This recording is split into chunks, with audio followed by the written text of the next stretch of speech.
Somaliland ayaa maanta waxaa laga hirgeliyay warshada sharaabka oo la magac baxday SPI. Warshadna ayaa noqonaysa warshadii ugu horeysay ee sharaabka Coca-Cola soo saarta. Waxaana ka soo qayb galay mas'uuliyiin kala duwan oo ka socday labada dawladood ee Djibouti iyo Somaliland. Wafdi uu hogaaminayay wasiirka cadaaladda ee waddanka Djibouti ayaa maanta ka soo qayb galay furitaanka warshadan. Somaliland waxaa matalayay madaxweynaha Jamhuuriyadda Somaliland Axmed Maxamed Maxamuud Siilaanyo. Waxaa madasha ka hadlay wasiirka wasaaradda ganacsiga Somaliland iyo mulkiilaha koobaad ee warshadan Axmed Cismaan Geele. Dhammaantood waxay ka markaceen in waddanku u baahan yahay maalgashi lixaad leh. waana markii taariikhda ugu horeysay ee maalgashi intan leeg lagu sameeyo Somaliland mar kaliya. 17 milyan oo dollarka Mareykanka ayaa ku baxay dhismaha warshada haatan idin muuqata oo loo sameeyay qaybo kala duwan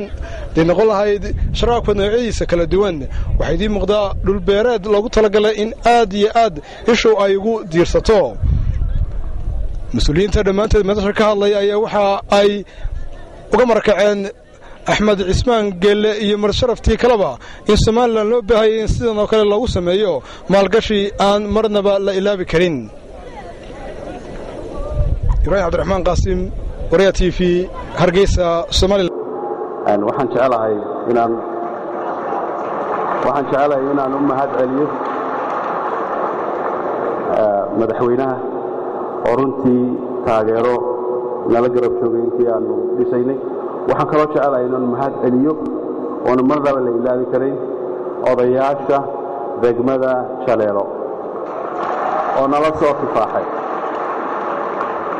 soo kifaaxay oo wax weyn nala qabtay maantana midhaheedii nala guranaya ayaan jecelahay inaan mahad celiyo. waxaan kaloo codsi baan leeyahay dadweynaha Somaliland meel wala joogaanba inayna taageeraan sharaabkaas uu soo baxay inay nala shaqeeyaan inay nala dadaalaan inay taageerana siiyaan. waad mahadsantihiin. Assalaamu calaykum waraxmatullaahi wabarakaatuh. alxamdulilaahi rabbil caalamiin wasalaatu wasalaamu calaa rasuulillaahi sala allahu calayhi wasalam. madaxweynaha jamhuuriyadda Somaliland mudane Axmed Maxamed Maxamuud Siilaanyo, marwada koowaad xubnaha shirgudoonka labada gole, gudoomiyaha maxkamadda sare, presidentka shirkadda Coca-Cola Central East Africa, wafdiga reer Djibouti ee golaha wasiirada iyo xubnaha kale uu hogaaminayo Ali Faarax Casowe wasiirka cadaaladda, mudanayaasha saddexda gole qaran, madaxda axsaabta qaranka iyo ururada siyaasadda, dhammaan marti sharafta kala duwan ee ka soo qayb gashay xafladan. waxaan idinku salaamayaa marka ugu horeysa salaamta islaamka. assalaamu calaykum waraxmatullahi wabarakaatuh. marka labaadna waxaan idinka mahadnaqayaa inaad nagala soo qayb gashaan xafladan furitaanka ee warshada sharaabka SPI Somaliland Beverage Industry oo runtii aan aad iyo aad idinkaga mahadnaqayo waqtigii dheeraa aad fadhideen,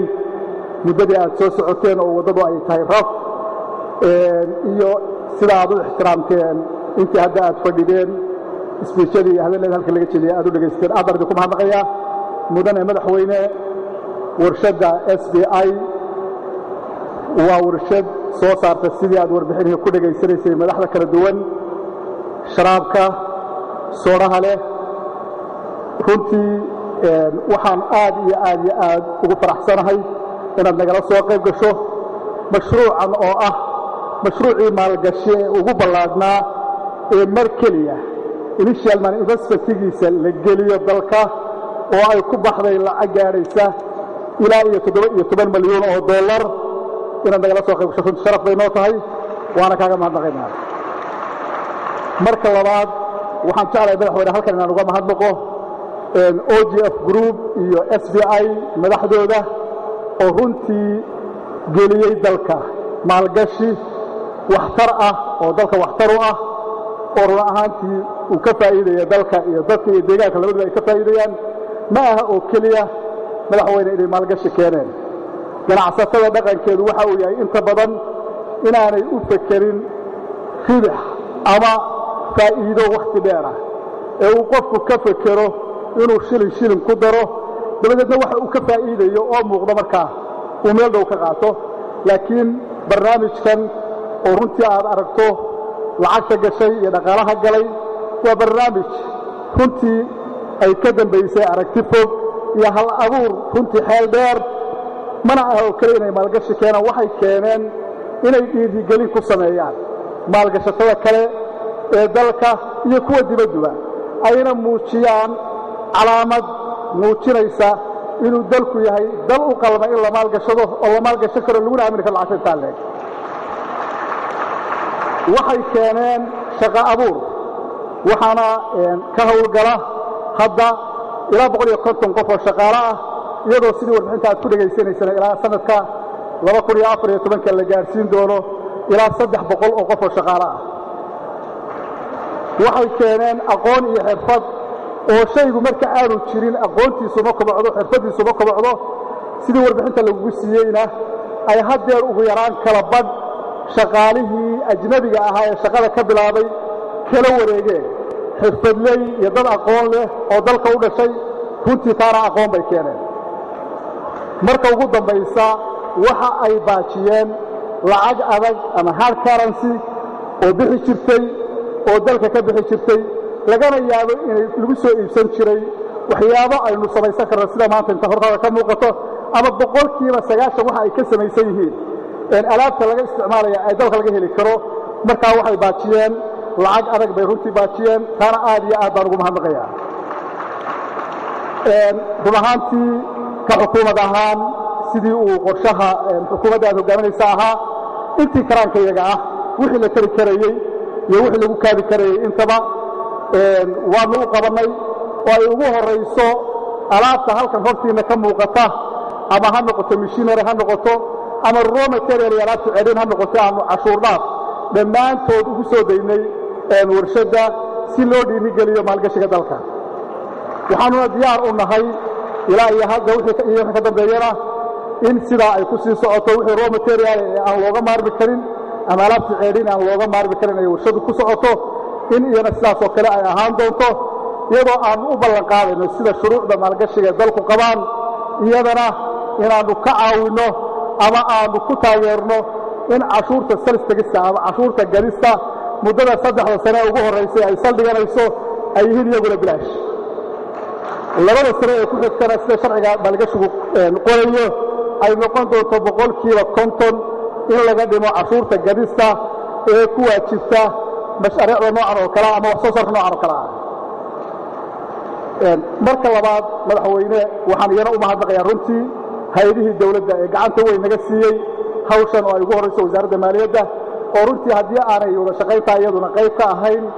aanay hirgasheen barnaamijka iyo wada shaqaynta aanu la lahayn ganacsatada iyo maalgashadayaasha aanu la lahayn aad baan ugu mahadnaqayaa waxaan kaloo aad iyo aad ugu mahadnaqayaa wafdiga reer jabuuti ee uu hogaaminaya walaalkay cali faarax cazowe oo runtii muujiyey walaaltinimo ehelnimo iyo danayn ay danaynayaan waxa dalka u soo kordhay iyo waxa dadka u soo kordhay runtii aad iyo aad baan ugu mahadnaqayaa waana jeclahay inaan hortaada ammaan iyo salaan uga soo gudbiyo ugu dambayntiina waxa aan u mahadnaqayaa intii xafladan qabanqaabada lagu jiray ama ha noqoto shaqaalaha ama ha noqdeen shaqaale wadani ama shaqaale ajnabi ah SBI ee diyaargareeyey xafladan ballaaran ee aynu maanta halkan joogno iyo cid kasta oo ka qayb qaadatay oo ugu horeyso wasaaradda arrimaha gudaha iyo amnigu taliska ciidanka booliska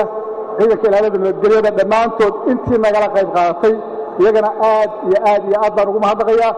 waxaan leeyahay waad mahadsantihiin ugu dambayn madaxweyne anigu aan hadal ku dheeraanaynin waxaan jeclahay inaan kugu soo dhoweeyo mikrofoonka si aad uga tiraahdo kelmaddii ku habboonayd aadna xafladda inoogu furto warshadda si rasmi ah waad mahadsantihiin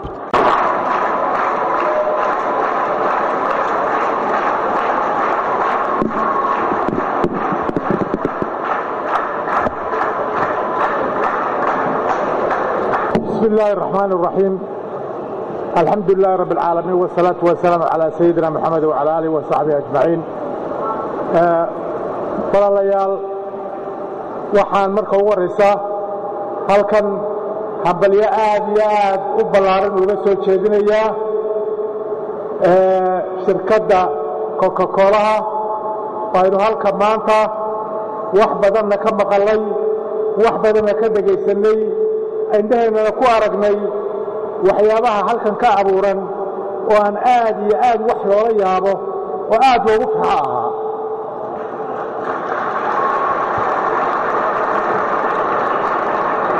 anigoo mulkiilayaasha axmed geelle iyo shirkaddiisa iyo shirkaddaba ammaan ballaaran u soo jeedinaya runtii waxaan maanta halkan ku arkay waxaan filayey may ahayn wax aad uga ballaaran weeye waxaan leeyahay waa waxay somalilan ku faari karto oo maanta halka ugu marti noqon haddaynu qolada halka maanta ugu martinahay waxyaabaha ay dalka ku soo kordhiyeen iyo waxa halka ay naga tuseen iyo waxay dalka uga faa'iido noqonayaan iyo shaqaalaha ay ku soo kordhinayaan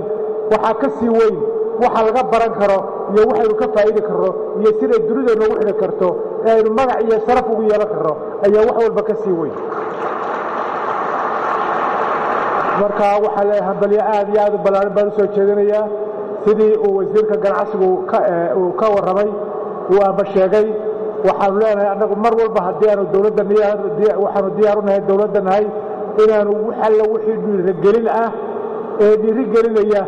samaynta warshadaha caynkan oo kale ah industriska caynkan iyo wixii la mid ah ee dalka wuxuu soo kordhinaya ee u faa'iideynaya ee shaqo u abuuraya ee wax ummadda iyo dalku ku dirsadaan ee horumarkiisa wax ka qaban kara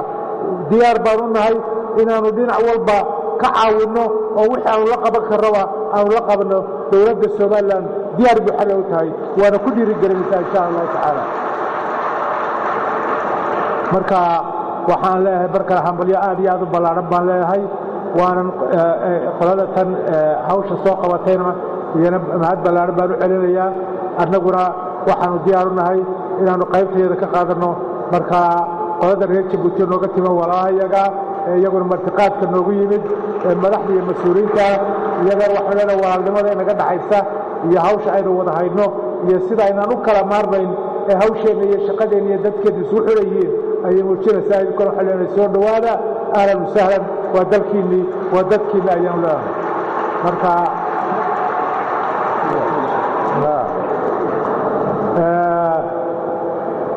what I would say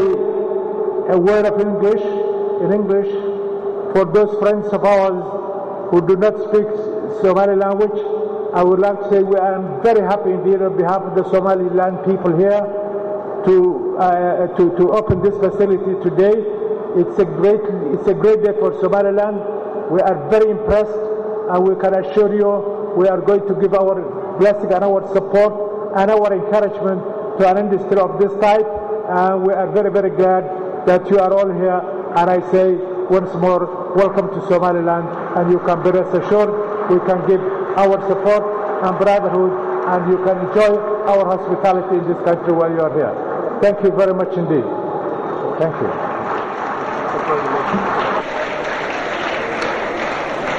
daawadayaasha qiimaha iyo qadarinta mudan ee hawada nagala socdow